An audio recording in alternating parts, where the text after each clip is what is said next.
Maligayang pagdating sa mga DIY ideas. Dahil malapit nang matapos ang winter, meron akong naisipang proyekto na maganda para sa spring. So, meron ako ditong mga ginantsilyong bulaklak galing sa mga extrang yarn na ginamit ko. So, I have pink, dark blue at light blue na mga kulay na mga bulaklak. At maya-maya itong yellow ang gagamitin ko. So, ipapakita ko sa inyo kung paano gawin itong mga bulaklak na ito. Okay?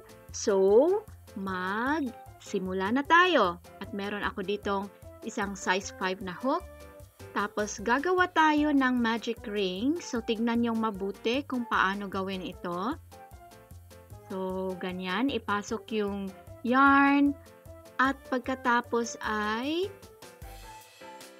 gagawa tayo ng isang chain stitch para hindi na ito matatanggal.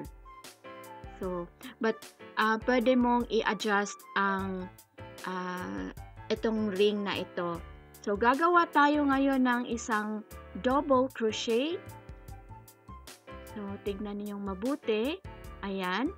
So, ang paggawa ng double crochet ay ayan, may 3 loops tayo sa ating hook at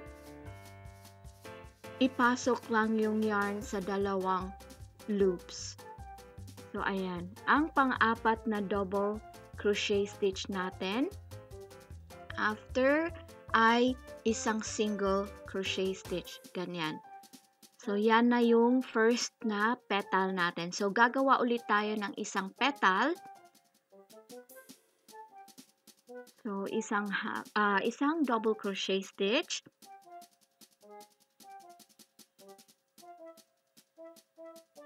Okay, pangalawa. At pangatlo. At yung pang-apat. So, after that, ay gagawa tayo ng single crochet. So, ayan, ipasok lang yung yarn diretso. So, ayan. May 2 petals na tayo. So, gagawa pa tayo ng marami. Okay? So, ayan. Double crochet uli.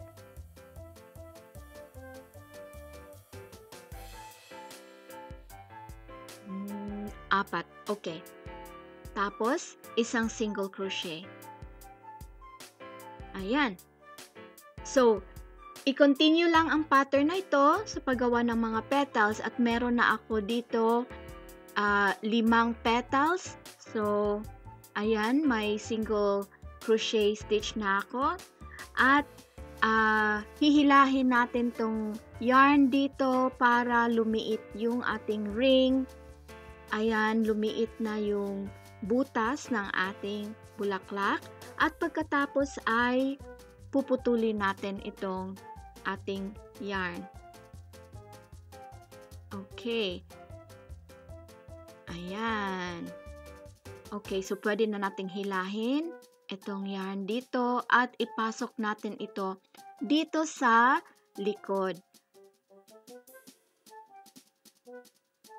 Okay, ayan.